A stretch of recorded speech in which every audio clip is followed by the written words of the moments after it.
non-profit charitable arts. There we go. Start again. So the York Region Arts Council is the only York region-wide nonprofit charitable organization that is focused on capacity building, creative placemaking, and community engagement in the support of artists, arts organizations, and creative entrepreneurs. Our mission is to be the hub for the vital and vibrant arts, culture, and tourism scene in York Region by giving a voice to our diverse artists, cultural organizations, and tourism providers in our communities through advocacy, education, programming, and strategic partnerships. Our upcoming program is designed with a focus on supporting diverse voices and bringing artistic community together as we contribute to navigate out of the evolving climate of this post-pandemic time. YWAC offers a membership-based approach, which creates a more focused group of creators, contributors, and supporters, and aims to provide a network of like-minded individuals and organizations, provided on focusing and developing and engaging arts and culture in our region. If you're not already a YWAC member, we would like to invite you to find out more on our website, or feel free to contact us directly. Some of our upcoming programs include the Artist Circle event, which will be happening next week in person in Vaughan. And this will have a focus on speaking about creating community through art-driven experiences. And this is an opportunity as well to network and experience some of the artwork created by our YWAC members. We also have more workshops coming up. In the spring, we'll be offering another workshop on a funding forum and grant writing workshop. And we encourage you to join our newsletter and find out more about upcoming sessions and events through our website. Now, please, let's get back to the main event of our evening, which is I'm happy to pass back the mic to YWAC's marketing coordinator, award-winning writer, poet, literacy advocate, and so much more, Lalaa Comrie. Thank you, Monica. So thank you and welcome to everyone. Once again, I want to introduce the wonderful speakers that we have here tonight.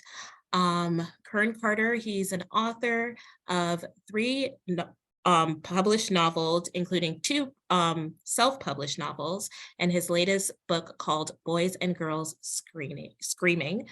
Welcome, Kern.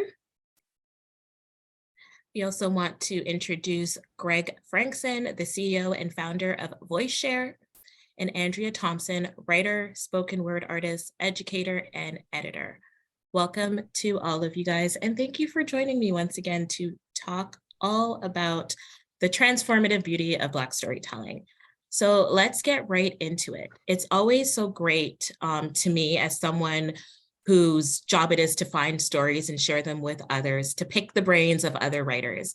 So my first question is, what drives you to write, to pick up the pen and to keep going and to share your stories? Anyone can go first. I could start.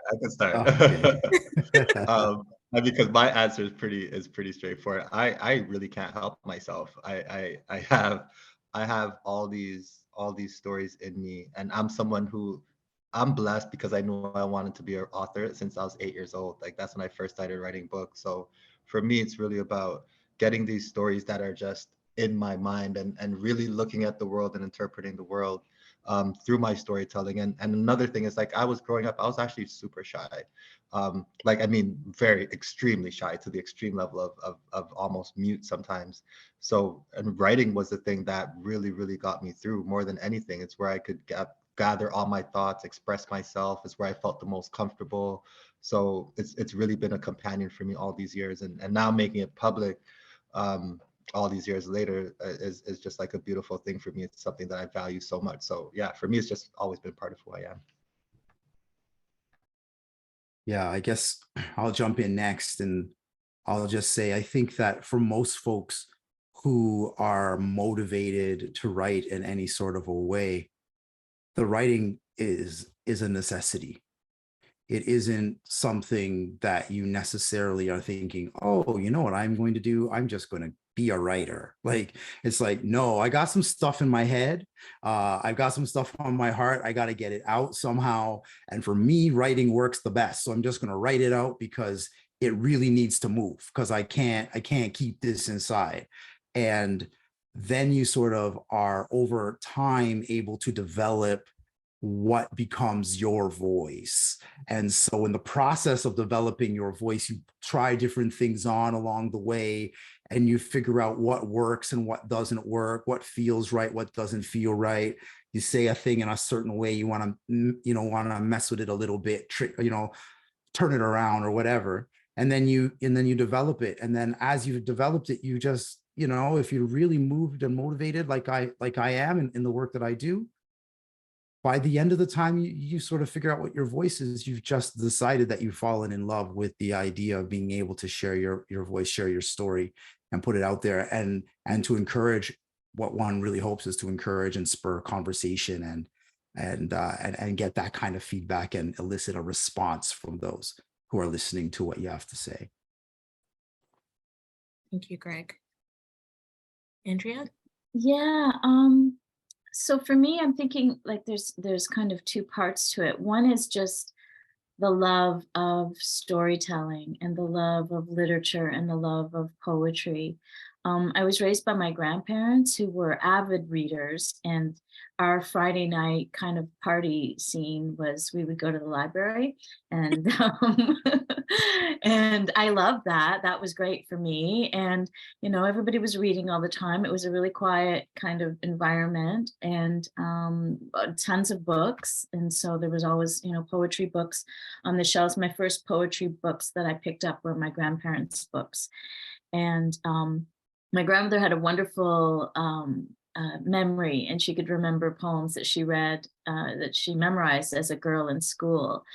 And so, we'd be in conversation at the dinner table, and she'd say, "Oh, I know a poem. That reminds me of a poem." And she just, burst into the poem off the top of her head, which was amazing, So I grew up with that sense of storytelling always being really important. She used to, I'm just remembering now, she used to tell me stories too. We would read all the books that I loved, and when we finished them, she'd be like, "Okay, I'll just make something up." So this idea of storytelling was really just part of my childhood. And also, similarly to Kern, I used it as a way to kind of overcome interpersonal challenges. I think, I had some early trauma as a child, and I, at that time, I guess, just stopped talking. Now that, I've realized there's a term for it, selective mutism, which is a kind of common response to trauma for children. And I think that, as I was growing older, I always had a kind of sense of awkwardness, and I felt really challenged with language. I was a slow reader. It took me a long time. I had to go into remedial reading. So language was always this frustrating thing. I was, had a lot of anxiety, was afraid of people. People who I knew, my friends were okay, but strangers freaked me out. So the idea that I could sit with a piece of paper, with a little notebook, and I could take all the things that were going on inside me that I just couldn't seem to communicate to another human being, and put it kind of externalize it, and have that notebook become a friend, a confidant, where I could share things that in my environment. We're here in Black History Month, so race played into it for me, because I was raised, I identify as both Black and biracial. I was raised by my mom's family, who were white, so I had a lot of feelings and experiences, and this is like late 60s, that I, and it was a predominantly white neighborhood. I just there was no outlet for me to talk about how I felt about myself and my place in the world. So writing became my buddy. My journals became my buddies. Yeah. Thank you for sharing that. And something that you said, and something that Greg said about finding your voice and really going through that process of owning your voice. Would you say that there was any point, especially when you became a professional, any of you, that you felt like your voice was suppressed, or you were told to change your voice? Are there any points like that, or you felt compelled, or you felt like you were urged to change your voice? That is a good question. I've had, so I don't know if I've been compelled necessarily to change it. I've been misunderstood. So if you've ever gone to a novel writing course, they workshop your books, and what they do when they workshop, everyone here will be familiar with that, but I'll quickly explain. The group gets together, they read a long passage of your novel or book, and then everyone's allowed to comment. You're not allowed to say anything until they're done. So that's the basic premise of workshopping. And I was at this workshop. I was part of this workshop, and there was a part of this a novel that I was working on that I never ended up putting out, but I was writing it.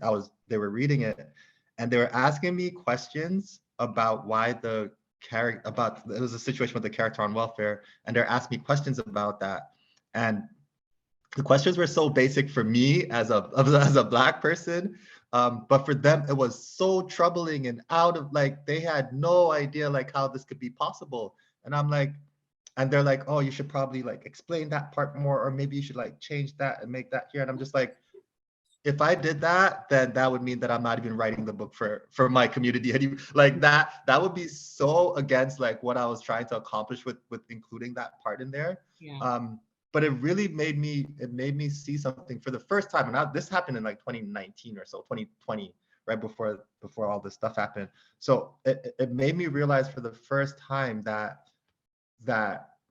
you know, sometimes, how do I even say it? It just made me realize that if you want to include stories about Black culture, you have to make a decision. Yeah. And the decision is, do you explain this or do you not explain it and just let people get it? You know what I'm saying? Like I've never thought it through before, because I was just always just writing, like, so I never had that thought come up in my head. But when that group asked me, and it was all of them, it wasn't just some of them, all of them. So when all of them kind of got at me, and I felt a little bit attacked in a way, very politely. It wasn't, I know they weren't doing it on purpose, but they didn't even recognize it, right? They didn't even recognize that. But I realized in that moment that you need to make a decision as a Black writer. Do I need to explain everything so that non-Black writers and people not from the community get it? Or am I just going to just write this and say, like, this is my story. I am, like, as Toni Morrison would say, I am the center, right? We are the center, right? So that's really what I realized in that moment. So yeah, I would say that's how I'd explain that. Yeah. I love that you said that, because there's also another book, one of my favorite books, but Bunny Honey Pig Bread, that she does that in that book, and she doesn't dumb it down for anybody.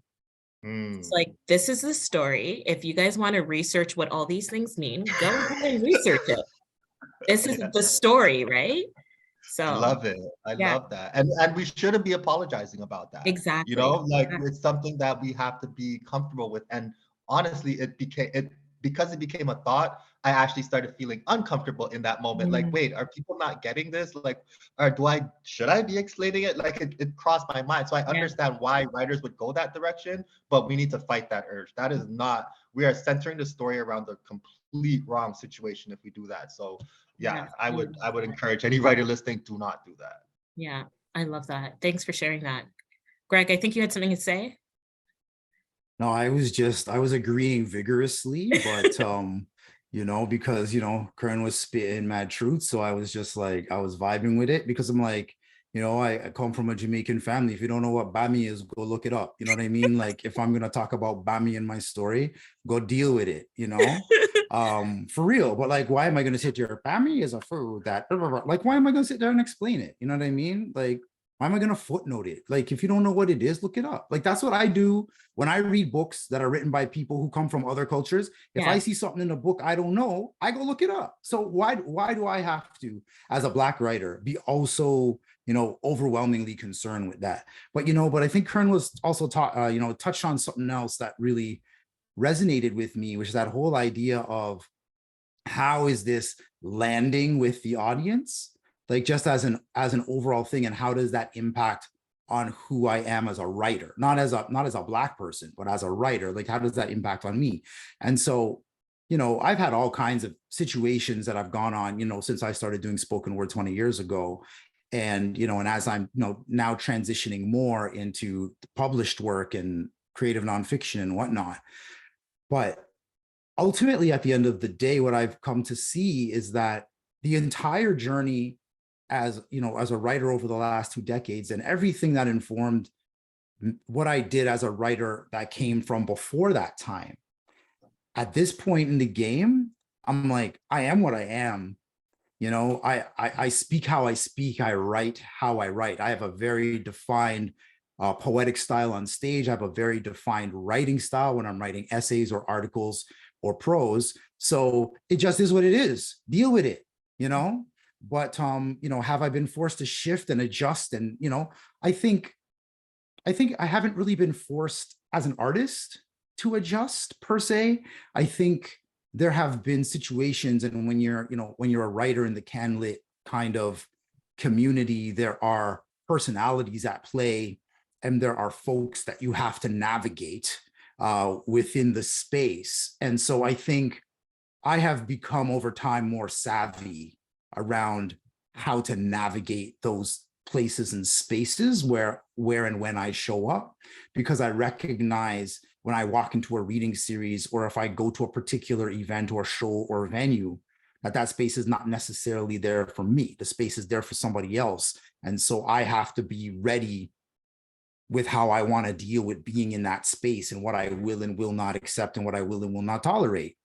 And, you know, and how I will or will not, you know, go forward and interact with people. So there's a lot of personal responsibility that comes in that, but also just a recognition of who you are and where you're at, and that those spaces are not necessarily for you. So I think that's sort of how I've had to adjust over the last few years. And I'll throw it over to Andrea. I'm sure she's got lots to say about this. Yeah, I do. Yeah, so I definitely have felt pressured to write differently. The first time being when I was a undergrad in university way back a million years ago, and I was taking a poetry workshop and realized, you know, I didn't write like the other kids, and the other kids liked what I was doing, but the professor was like, "What is this? This is not poetry. This is not poetry." This has been like the refrain that has been echoing throughout my career as a poet. This is not poetry. And, you know, what was I doing? I was doing a lot of narrative writing, a lot of using, you know, really basic vernacular. I had like a moment, and I remember it, that I was writing these poems, and I was using these, you know, these literary allusions, and talking about Greek mythology and all of the things that all of the poets were doing. And I was just like, I feel like a fake. I feel like I'm trying to impress people instead of trying to communicate with people. And I made a decision. I just want to write like, I just want to write so people can understand me. And I started to really think about poetry, and think about, you know, this art form that I grew up loving, and thinking, you know, people go to school and they study poetry, and a lot of people don't like it because they feel like I'm not smart enough to understand the poem, and that they've somehow failed the poem, when really, you know, the poem has failed them. It has not touched them. It has not moved them. Maybe it's because it's from another time, and, you know, but to me, it's like the poem has to be accessible for you to enter it. And if you can't enter it, that's the poem's fault. So, you know, I kind of continued on with that frame of mind, and kept heading, you know, bucking up against the literary establishment. And I wrote, you know, essays about it, about spoken word, because I kept getting this pushback that spoken word was some sort of substandard poetic. And even the first poet laureate of Canada referred to slams as abominations. So not at all hyperbolic.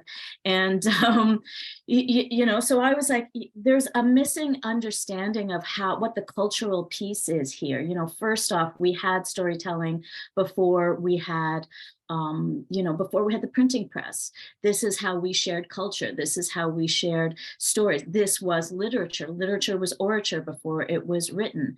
So, you know, I started writing about that, writing about the cultural connections in terms of, spoken word is related to, storytelling in Aboriginal and Indigenous cultures all over the world. Every culture started with a spoken word tradition.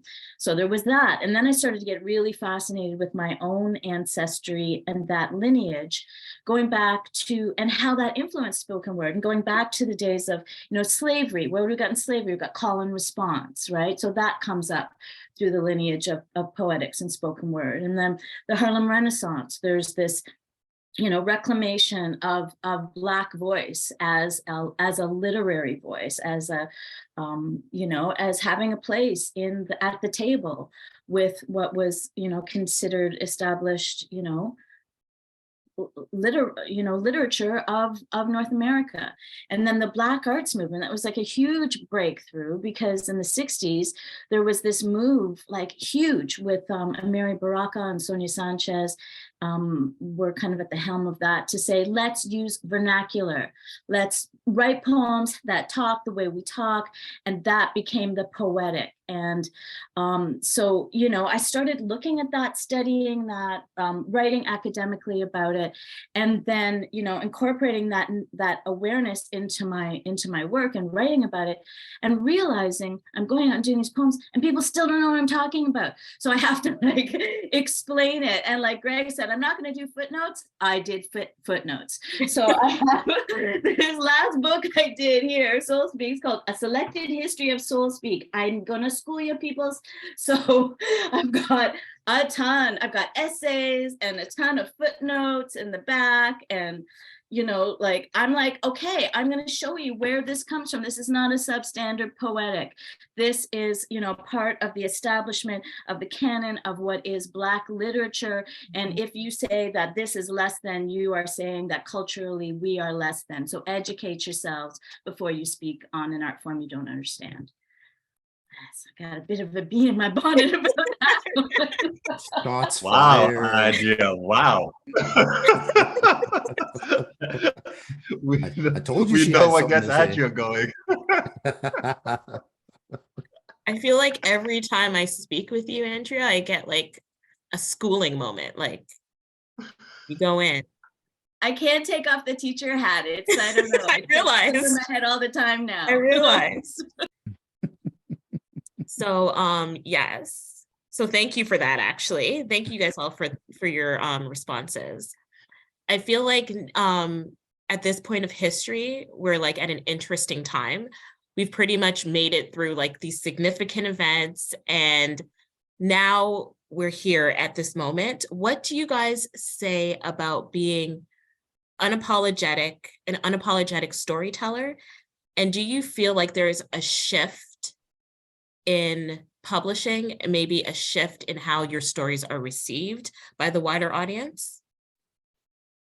Well, if I can jump in, I think that, obviously, I don't think it can be disputed that the situation as it arose after May 2020 and the murder of George Floyd, it kind of shifted an overall paradigm. So we went through a period where, Blackness and anti-Black racism was at the top of the agenda in a way that I don't think it has been in this country, at least, ever.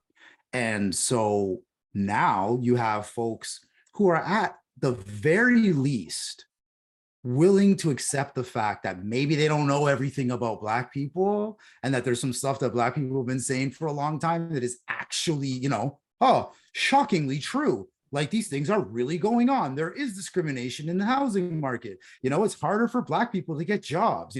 We're 3 times as likely to get expelled from school when we're teenagers. Like, this stuff is real. And oh, look, there's empirical data that backs it up. And we're actually reading it now and absorbing it and thinking, okay, wait, well, maybe we should do something about it. So I think that has been the fundamental shift. But in terms of how I tell my stories, I mean, shoot, when I started doing poetry in 2003, I was shooting from the lip straight off. I've always been that person. And I think that has been my experience, at least, what I was doing within spoken word and poetry slam, that has sort of always been the situation. Like, that's actually what's encouraged in that particular style of writing, is to go in and to be direct and to not mince words and to be very, you know, upfront about your Blackness and about what you're saying and doing. But I think, at least in the publishing world, from what I've seen, there's a new openness to considering Black voices that wasn't there before. I mean, I'm now in a position where I'm actually, you know, writing a creative nonfiction manuscript, something I hadn't dreamed that was actually possible, something that I had been wanting to do and applying for years and years and years to be able to get support to do. And now I'm finally doing it. But I think that only is possible because a Black man died on the street in Minneapolis. And I'm not blind to that reality. It sickens me to an extent, but that's where we are. And I don't think that you can uncouple those things one from the other. That, you know, the ability for Black folks to have greater opportunity now is because a brother who looks like me got his life choked out by a cop in Minnie. So I'll leave it there and turn it over. Yeah, I mean, you said a lot right there, Greg. As far as a shift, I would say I would also agree. Yeah, I definitely have felt a shift, seen a shift in everything. I saw agents saying that, and continuing to say today, like, said, I will read the first 10 pages of your manuscript only by BIPOC folks. Publisher saying, open to submissions, only Black folks. Like, you know, like, I've seen those things and I've never seen those things before. And you're right, it only happened after 2020. So yes, I do feel the shift. I do feel the openness. What I do, and again, I said this before we started recording, but I'm super fascinated by the publishing industry. And what I would challenge the publishing industry to continue to do is, first of all, continue along this trajectory of being more open, because they have been more open. But I would also say, like, for it to be truly open and diverse, whatever, like, that word has become so odd, but for it to be truly open and equitable, then we actually need people within the spaces who are making decisions. Like, we need more of those people. Like, we need more agents who are of color, and from different cultures, period. We just need more agents, period. We need more editors, period. We need more people doing marketing, period, because we're able to speak a language into a community, into a culture, in a way that the current establishment is not. And this is not necessarily a knock. The establishment right now is 80%. That's just a fact. It's 80% white. That is just a plain out fact, right? And that number has not changed over the last 2 years, you know, which is a short time frame. I understand that, but that number has not changed over the last 2 years. So what we need to do, what I really hope to do, and one of my missions is why I talk so much about writing and publishing on my Instagram and stuff like that, is because, or part of the reason I do that is because I actually want to encourage more folks who look like us to realize that there's an opportunity to, first of all, earn money in this industry. There's an opportunity for your voice to be heard in this industry. There's an opportunity to be creative in this industry and sustain yourself and be fulfilled. There's opportunities, and we need it. This is not like this is not one of these nice to have things. We need it. Stories define culture. Stories define the way little kids think about themselves. 1,000%. Like, it defines the way they think about themselves. You know what I mean? So to say that this is like, it would be nice to have more Black people in publishing. No, it is essential that we have more all cultures in publishing, because the stories that will come out of that would be incredible and would literally change the world, because it'll change the way people see themselves. It'll change the way young people see themselves, and then the way they present themselves into the world and show up to the world and feel valued, right? Like, through stories. That's literally because media is stories, right? Like, TV is storytelling, books are storytelling. Like, these are stories, right? So I think it's actually super important that we make the shift. The openness to have more Black authors is great, and I hope they just escalate that by 100. But the necessity to actually have more people in the building who look different is actually just as important, I think.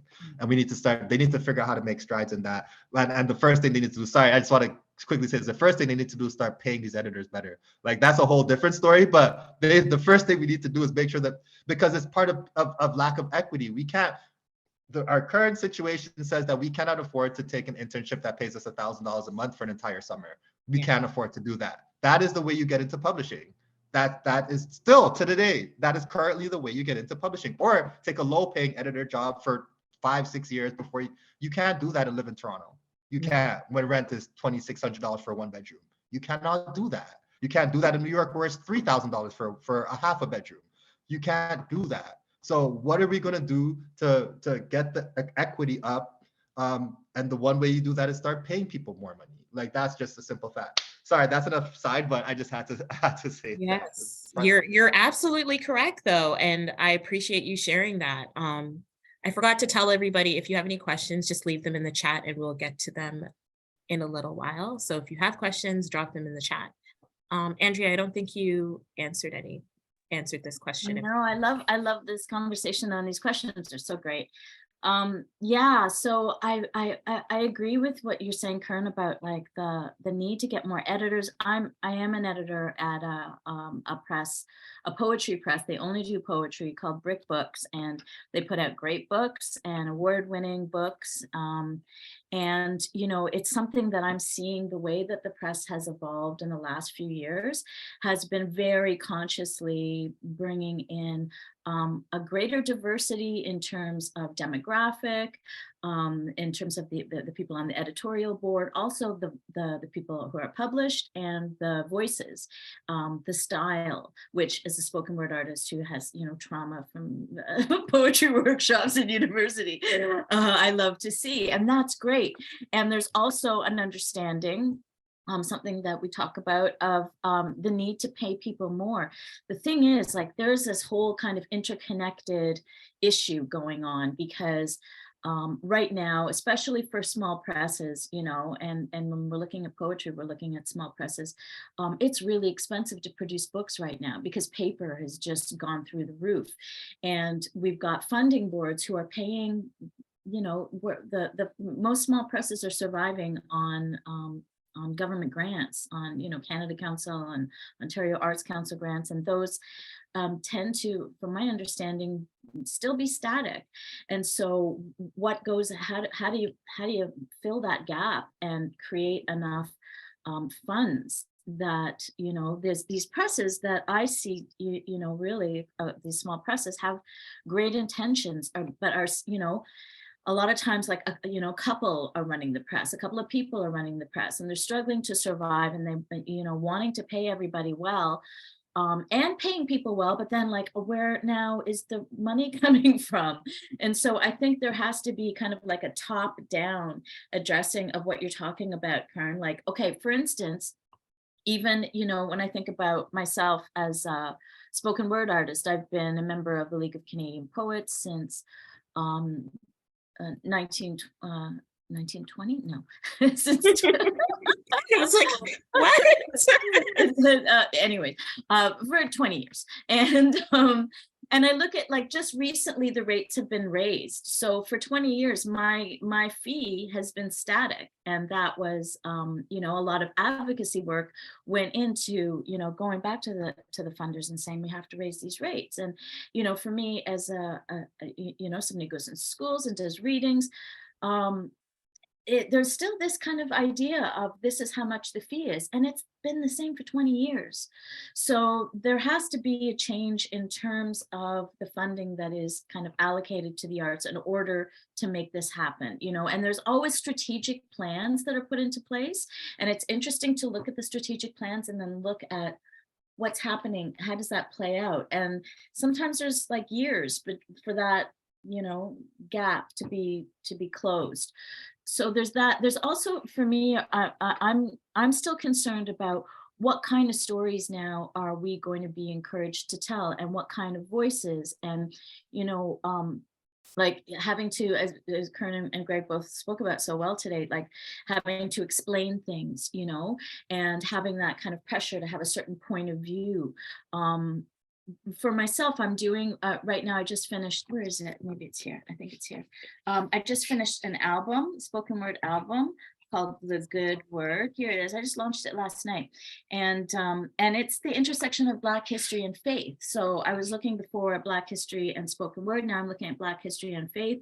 And I'm finding a little bit of resistance with that. And I'm like, hey, you know, when we look at Black history, when we look at the civil rights movement, this was like, you know, Martin Luther King and Malcolm X. These guys were driven by their faith. You know, you go back to the spirituals of, you know, of from back in slavery and how that influenced gospel music, which influenced, you know, hip hop and rock and roll, and Black culture has been like heavily influenced by faith.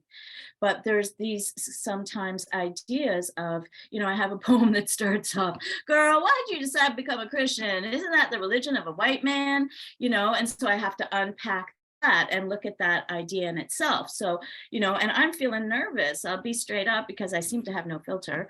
Like I feel nervous because I know that not everybody is going to be down with this thesis that these two things are intertwined. But in my experience, you know, that's my family, like that's my family history. That's what I see in the history book. So to me, they are very intertwined. But, you know, so I'm really conscious of now, okay, we're going to celebrate Black voices because of, you know, a tragedy that happened in 2020 and an opening of eyes that happened from that. But now are we going to be pigeonholed into, you got to, you know, you got to speak like this and you got to tell these stories and it's got to fit into this narrative? Or is it going to be wide open? Tell your story, speak your truth. We will be celebrated based on that authenticity, which is what I'm hoping for. And I love that you say that, because a lot of the time, especially I feel in Canada, people feel as though there's just one Black story. And like,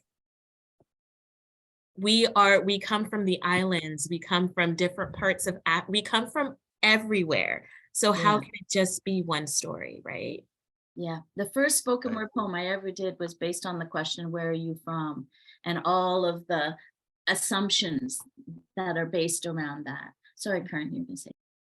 No, I was just going to agree and kind of reiterate the point. You're like kind of bounce off your point that the reason we need more people inside publishing who are diverse is for what you're saying, right? So to make sure that there's a diversity of stories being told. And then the other piece I just want to touch on really quickly is like we also need to start like speaking to a different audience, right? We need publishing to open the door to a different audience and market to a different audience, because for so long the epitome of the central reader to them was a older middle-aged white woman, right? Like if you're speaking to them, they're the ones who are going to buy millions of books. That's how people felt. So the assumption is that other cultures don't read as much as that one standard, like bar or whatever you want to call it, right? That one reader. So, or archetype. So we need to open that up, break that whole structure down, and understand that first of all, there's a whole audience out there that is craving stories, right? They're craving great stories. And I just went to a literary festival in Vancouver, and I was on a panel with a Indigenous author named David, and I don't remember his last name, but he was telling a story about, because he writes Indigenous books, and he's telling a story about a young girl who walked into a library and she was looking for a book, and the librarian gave her a book, and she went home, read it, and she's like, oh, I don't really like that book. Came back the next day to give her another book, and she came back again. She's like, I don't really get that book. And then finally she picked up one of David's books, and it was about an Indigenous young girl who was also a foster child. And she was an Indigenous young girl who was also a foster child. And she ate that book up and then came back for more and more and more and more. So my point is that if you write the books that people want, they will read it. You know what I'm saying? Like they will read it. So we need to start speaking to those different audiences so that they start reading. It's not a situation where people don't read. It's a situation where they don't see the books that connect with them. And I think somebody actually said that earlier today, but yeah, I just want to reiterate that point.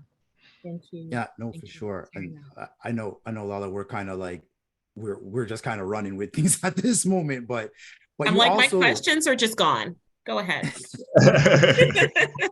But really, you did actually also bring up something that is like something that's really been at the top of my mind in the last few years, which is around that whole idea of, you know, I, as as me, one Greg Frankson, can't tell the whole story of Blackness in Canada. I cannot. I do not have that ability.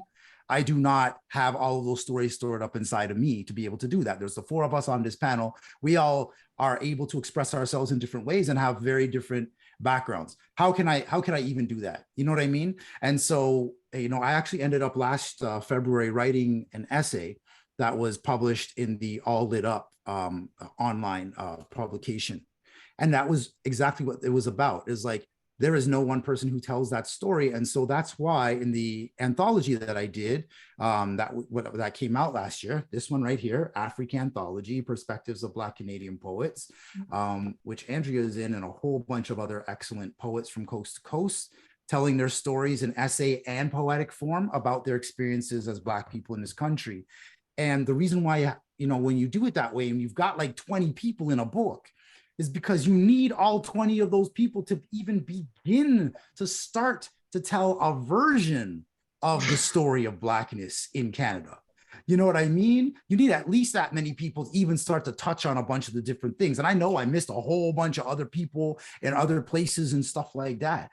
And so that's how you tell the story of Blackness in Canada. It's, you know, because we're not a monolith, the story has to be told in aggregate. And we have to be okay with the idea that there isn't that really easy, ready-made, I can take this book off the shelf and I've got the Black experience, so now I'm good kind of situation that folks always want us to be able to do. Like, remember back in the days when there could only be one Black hip hop artist in Canada who was big? You know, how they all took turns. You know, Choclair was big for a minute, and then like Cardi was big for a minute, and Socrates was big for a minute, and Chaos was big for a minute, and Kanon was big for a minute, and then Drake just kind of took over, and that was the end of that. But you know what I mean? Like, but like you just had to take turns because people couldn't handle the idea that there were more voices that they needed to pay attention to in order to get a full sense of what Black music in Canada, where that was at. I feel like it's the same thing in terms of literature, politics, culture, all of it. And we just have to be comfortable with saying, no, we can band together and tell our stories in aggregate. People are just going to have to get it and let them go and buy all the blasted books so that they can start to understand what's going on. No, you're absolutely 100% right. Greg has me dying on this panel, man. He has zero filter, and that's why we love him.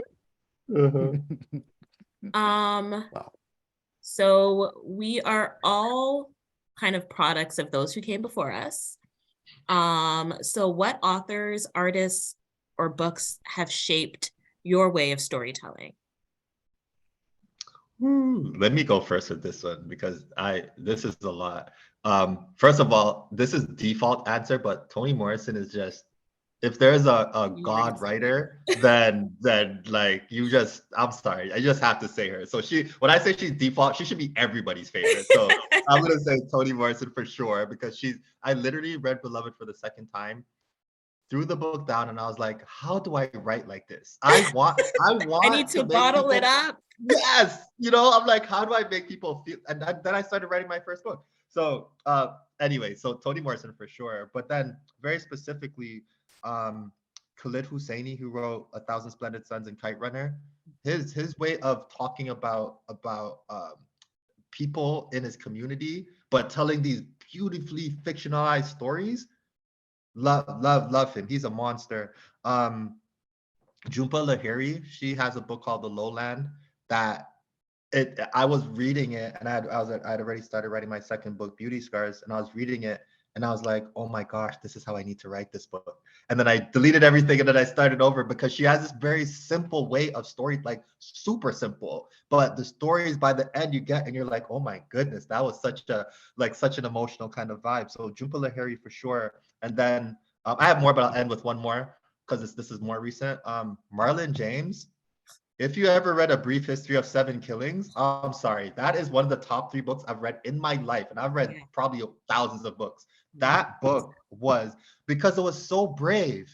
It was so brave for him to write in patois and then have fantasy and then it be talking about Bob Marley, but then there's like killers in it and then he's in New York. Like, what? How? I didn't even know you were allowed to do that until I read his book. You know, I was like, are you allowed to write like this? Because That is amazing. And then sorry, one more because she's my new favorite author. I go through favorite authors every year. So she's my new favorite author.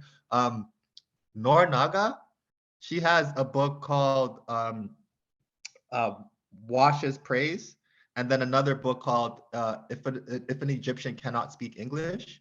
And If an Egyptian Cannot Speak English is a must read. Oh my! That's on my list. God. I haven't read it yet. Blew my mind. It challenges form, content. You don't even know.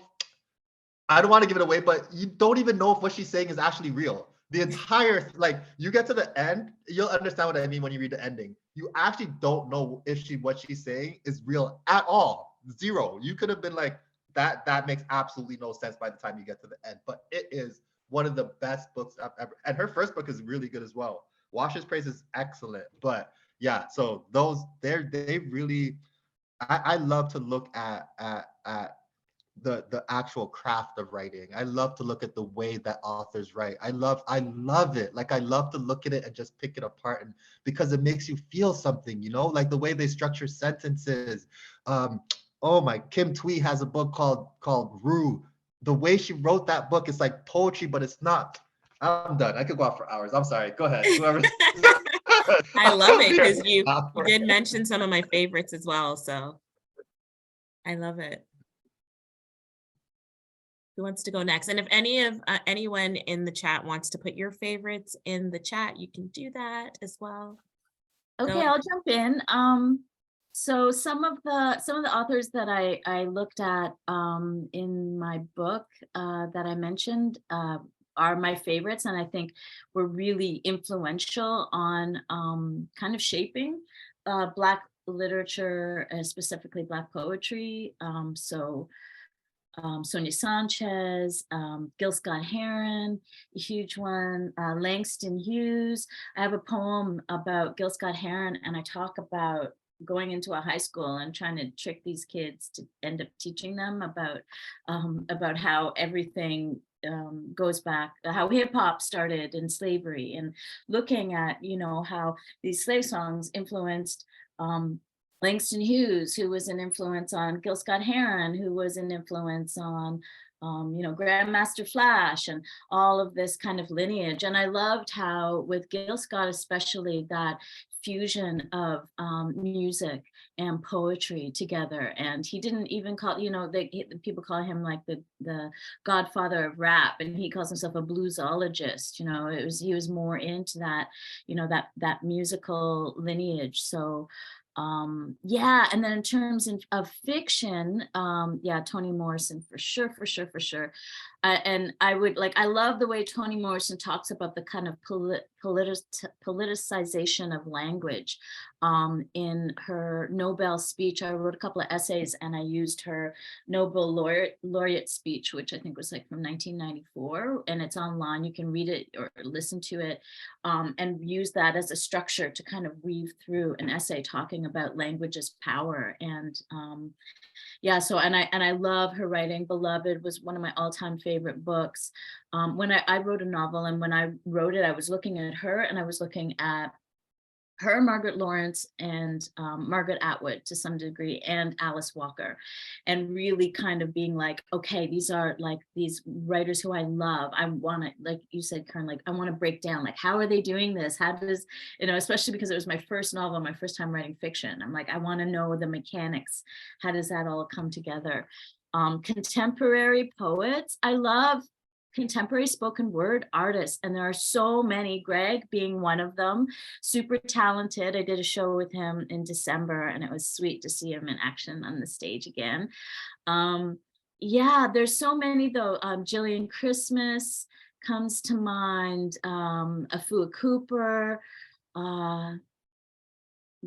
Sabrina Benaim, who's one of my former students, who just, has a real authenticity and vulnerability.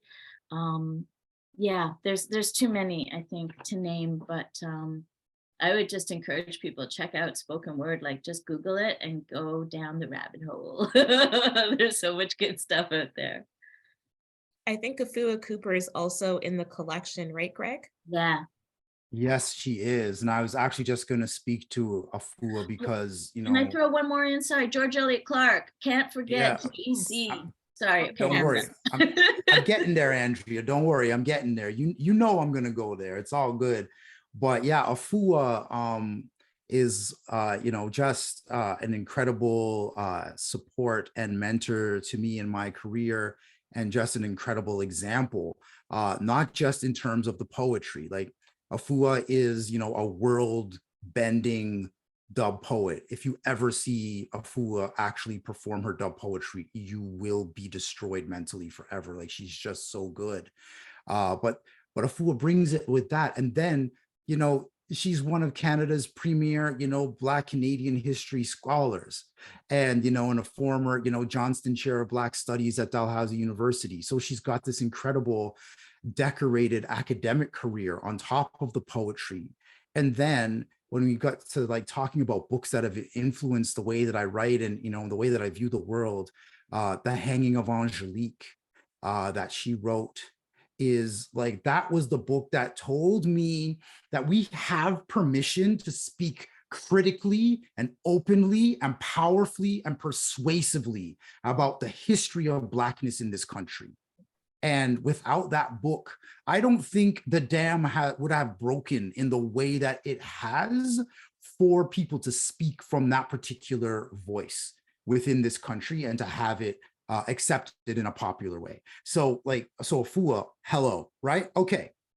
George Eliot Clark, my other great mentor, former poet laureate of everything, Governor General Award winner, professor at U of T, exiled Afro-Canadian living in the big smoke, that man right there. George is incredible. I just saw George in Halifax a couple weeks ago doing his 5 Poets show at the Halifax Central Library with like another one of the poets that I really admire, contemporary poet L. Jones, and a bunch of other people as well. And they are, like George is just, George is magic, and the work that he's written, like, there's just so many, Willa Falls, George and Rue, his color series of poetry books. He's incredible. And of course, Execution Poems, which is the one he won the Governor General Award for. He's just incredible. I think though, and then there's all kinds of writers who have had all kinds of influence on me over the years. I've been a reader since I was 3 years old. So I mean that there's so many different books that I could call upon. But I think the single most influential book for me as a Black man, considering who I am and being okay and comfortable with expressing that in any kind of a way, that book for me is Invisible Man by Ralph Ellison. And that book, because I read that book when I was young, and that book really changed who I was able to become, and it just really opened up a lot of things and opened my mind to a bunch of things I hadn't really previously considered. So yeah, I mean, the three of us could go on naming all day. I mean, we you see could my talk image about in the books all back. day, and that's what I do. So Yeah, exactly. That's literally what you do, Lalaa. That's literally what you do. So yeah, let's move to the next thing before we get too stuck in this. If anyone doesn't have a question, is there any questions? Something just came through, I think. No, I didn't see it. No. Let's see if recent favorite. It's a comment. There was a comment, not a question. Okay, so she's just sharing her favorites. Thank you for sharing. I'm actually going to put together a list with everything you guys mentioned, and I will probably post that tomorrow. Amazing. My last question before we wrap up is, what do you want people to get from your work? That is an amazing question. If there's a through line through all of my novels so far, and even in my articles that I post online and stuff like that, I would say the importance of friendship and community. I think we really undervalue the importance of those two things, and we should be overvalued. Like, we should be like on the other side of it, because friendship and community is just like, it's everything. And I think more than ever, we need to go back, like revert. I know we should always be looking at the future, but we need to actually go back and see and recognize all of the benefits to friendship and community, and authentic friendship and authentic community to help uplift communities. You know what I mean? Like that, if you read all my novels, all of them are based in friendship, and it's very rarely romantic. I don't even know if I have one book that has some kind of romance in it, but my book, especially Boys and Girls Screaming, my most recent book, that book is about friendship, community, really, really being the core of how people exist, and young people specifically. And I think that we need to make sure that as beautiful and brilliant as technology is, we wouldn't be able to accomplish this without technology. We wouldn't be able to accomplish a lot without social media. As beautiful as that is, let's use it to get closer to people.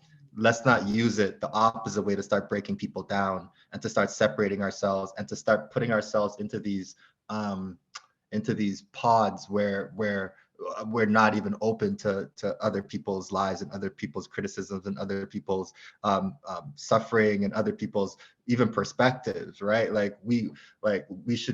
Social media should have been this thing that has lifted the entire world up into a positive place, point blank, period. And it hasn't been that solely. It hasn't been that solely, I should say. So yeah, I would say, like, I want people to take away from my books the fact that friendship and community are essential to existence. I love that. Awesome. I'm going to go next because, all that list of folks who have been influenced to me, like Andrea has been one of the most important and powerful impacts and influences on my poetic and writing career. And so out of respect, I'm going to speak next so that she can have the last word. For me, like when I think about my writing, and what people should take away from it, it's kind of a blend of things because, as a spoken word artist, my writing comes out loud. So when I hit the stage, in those moments where I'm performing my work, what I want people to be able to take away is, like, I want them to take away that energy. I want them to take away the passion that I am always bringing to the stage. And I have prided myself on, as much as is humanly possible, that to give the same level of energy and performance if there's 5 people in the room as if there's 500. Like I try to make sure that if that person is in that seat and is there for that show, that I give them the show that they came to see, no matter who else came to come through. And so that really comes through. And then the other piece of it is that I'm always seeking to fulfill my personal mission that I came up with, 25 years ago, to present the vision that inspires others to positively change the world. And so the poetry at its heart is ultimately about that. I don't take for granted that I have an opportunity to be up on a stage. There have been moments in my life where I have realized that I could very well never again have the opportunity to hit the stage.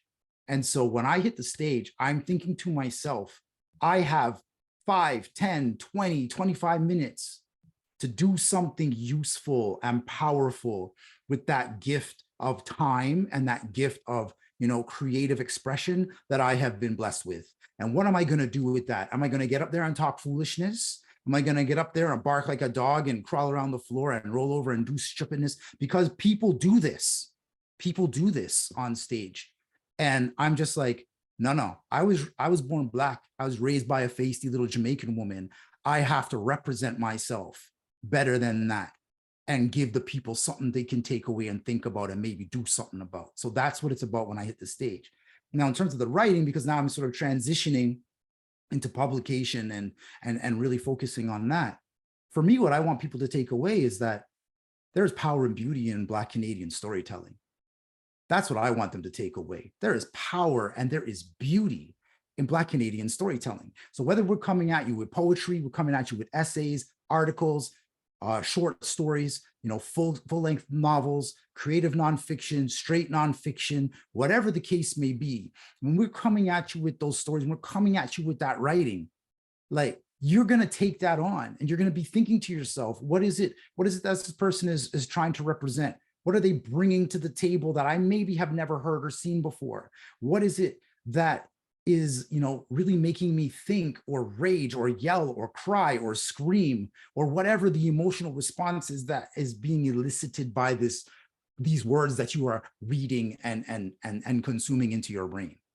And so when I start to publish those other books, when I continue to publish future volumes of the African Anthology series of anthologies, that's what I want people to be thinking about, because all of those different voices, again, in aggregate, coming and bringing those stories with my voice in there too, in my solo publications, that is what Black Canadian storytelling is and will continue to be. And so we, as a collective of creatives, need to be okay with just letting them have it and let them deal with it when it drops on them head, because I'm not trying to make no kind of excuse for what I have to say anymore. I don't have time for that.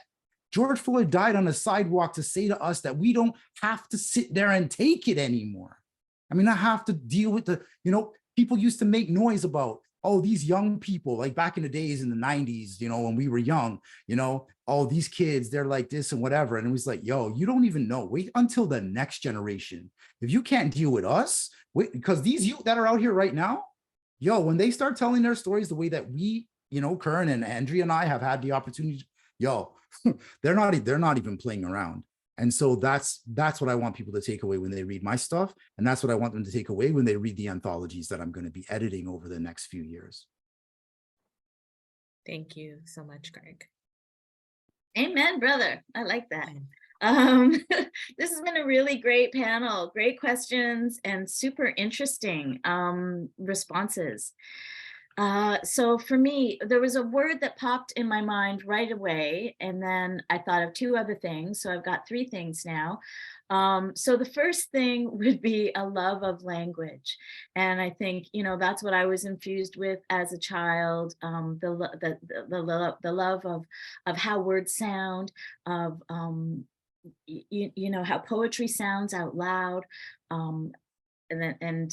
So just a love of language, how you can play with it, that it's something that it's cathartic, it's healing. Just putting pen to a page, you go to the therapist, what's the first thing they say? Write down your feelings, so there's power in language, and it's a fun game to play.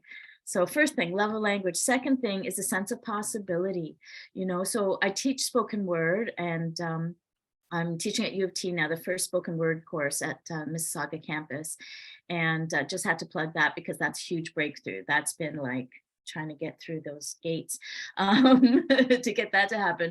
But something that I'm always doing whenever I'm teaching spoken word to any community is I'm always miming, like, what is spoken word? Spoken word is this. It's the essence of who you are, into words, out into the world. And it's, infused by whatever it is that rings your bell. So, people are funny. Their spoken word will be like stand-up comedy. If people, I like to sing. So there's like, is it spoken word or is it dramatic monologue? There's so many possibilities in here. So I think, giving people a sense of possibility. When I'm watching like my favorite performers, the thing, and like revolutionary, having like a revolutionary moment watching a performer, the thing that always comes into my mind is, wow, you can do that. You can do that. And that brings me to the last thing, which is permission. Working with students, working with myself, it's always, I'm always coming back to that inner editor who can be this, tyrannical silencing force, and having to overcome that and say, my voice matters. I've been doing this for 25 years. I still have this struggle. Emerging artists, they still have this struggle. Kids in high school, they have this struggle. I remember I had a day, I was in a high school and the kids were like, my voice, does it matter? I don't know. I'm just starting out. And I was having my own kind of, I don't know, I got this new poem. Is this any good? And then I went to have a conversation with George, who is also my mentor, George Elliott Clark. And he said, oh, Andrea, I've got this new poem. Can I run it past you? I'm not sure. I want to get some feedback. And it just made me realize this never goes away. this kind of struggle that we have within ourselves to wonder, am I contributing anything that's valuable? And so if I can do anything, it's give people permission, you know, and not that I can give them, but just kind of introduce that concept that we give ourselves permission to speak our truth into the world, you know, and know that it's valuable, or believe, or sometimes fool ourselves into believing it's valuable just so we can get it out there. Because, you know, it is such a cliche that one voice can change the world, but one voice can change the world. You know, poetry can save a life. I know people who got off drugs because of poetry. I know people who cured their depression because of poetry. There's power in language. Thank you so much, Andrea. Thank you to all of you guys. Can you guys leave your handles in the chat so anyone can follow you, what you're doing? Before you go, Yes. there's a question in the. I told you, I always forget to. Thank you all for sharing your thoughts, ideas, experience. It was very awakening for myself, not coming from writing background, but as an artist, creator, and the overlap between creative fields and the limitations that exist in parallel. Thank you for sharing. Awesome. Yeah, there's a question before that. Oh, is there? Yeah. I thought that was just, oh, I want to say that, oh, that's from Monica. I want to say thank you, loving this conversation. Can you recommend any additional resources for Black emerging writers in the GTA area or online to reference, recommend, or other tools to access, assist in growth as a writer? Thank you for that question, Monica. Can you guys recommend anything? Yeah, I'm looking up a link right now, so I'll come back. Of course you that. No, well, I know that there was a really great spoken word resource that was put out a few years ago by Sherry D. Wilson, who is, you know, a very prominent Canadian spoken word artist. I'd recommend folks look at. I can't remember the name of the book right off the top of my head, but Sherry D. did develop that. It's meant as with an educational bent to it to help folks who are looking for information about how to at least, you know, sort of get in touch with their ability to speak poetry out loud. So I know that that would be a really awesome resource, and I know Andrea's familiar with that resource as well. So yeah, that would be the first thing that immediately jumps to mind. I don't know, Kern, you got anything while I rack my brain for a second one? I would say follow Kern, because he's always giving out advice, dropping gems, to be honest. It's so funny. I was literally gonna say follow Lalaa because she'll get I'll be honest, you're the one that I know. I don't know if there's a hub, and whoever's listening could probably go fill this gap, but I don't know if there's a hub or one spot that you could actually go and find these things. I followed you for that reason, Lalaa. So yeah, I think I would say follow Lalaa. And I would say follow Kern. I love this. It's a love-in over here. Okay, so I just went to go get this book that Greg was talking about, Talk About Tabs, right? I use this a lot for teaching, the spoken word workbook by Sherry D. Wilson. It's put out by the Banff Center. So this is a great book, and it is a great resource, and and George is in here. George is everywhere. So I would say that book, and I will give myself a shameless plug. Okay, so A Selected History of Soul Speak, because I break it down, like I said, with the footnotes there, right? So talking a lot about the influences through Black history on spoken word, and they're not dry footnotes. It's kind of like, hey, I lived in this place above a store, and this is what happened. So that's a real deal. Yeah, so I think, you know, I mean, I hope you like the poems, but there's definitely, in terms of resource, there's stuff in there. And I also, I was working on an online resource called Brickyard, and I'm just going to post the link in here. This is put out by Brick Books, the poetry press that I edit for. And Brickyard is an online spoken word resource. And we're just wrapping up. I did a showcase for Black History Month where I was interviewing poets, and then they did like a 20-minute feature Afua Cooper is one of those poets, did an amazing interview. And there's also a Black artist playlist on there that you can check out. So it's a great place to kind of start just, you know, listening and watching spoken word artists, especially Black spoken word artists. Thank you guys so very much. Andrea, I'm gonna have to read something from your book before we leave. Oh, sweet. This is an underlined passage. I need to write because nothing else will pacify. I need to write because it's my only weapon against the oppression of self-imposed silence. I need to write because it's the only way I know how to make life make sense. I need to write because words remind me of the beauty they represent. Ooh. Thank you guys all so very much. Follow them. Thank you guys. Thank you, Greg, Kern, Andrea. Thank you so much. Thank you, Monica, for putting this all together and allowing us to speak. Yeah. Thank you. This was incredible. I really do appreciate this space. So thank you, everybody. Thank you. And thank you everyone for joining. I will post all the resources tomorrow, so don't worry about jotting them down. I would love to share this conversation with my students. Is it going to be, are you going to post? Yes, I'm gonna post it to the YRAC YouTube channel, and then I'll send you the link as well. Awesome. This is amazing. Yay. And thank you to everybody who showed up. Like it's Yeah. really great that you took a little bit of time out of your busy week to be here with us in the middle of, you know, Black People High Season. I mean, Black History Month. And just very excited to have the opportunity to share with the folks here online tonight. Thank you. Thank you, everyone. Yes. Thank you so much. All right. Bye, everyone. Bye. Good night, everybody. Thanks, everybody. Good night. Bye.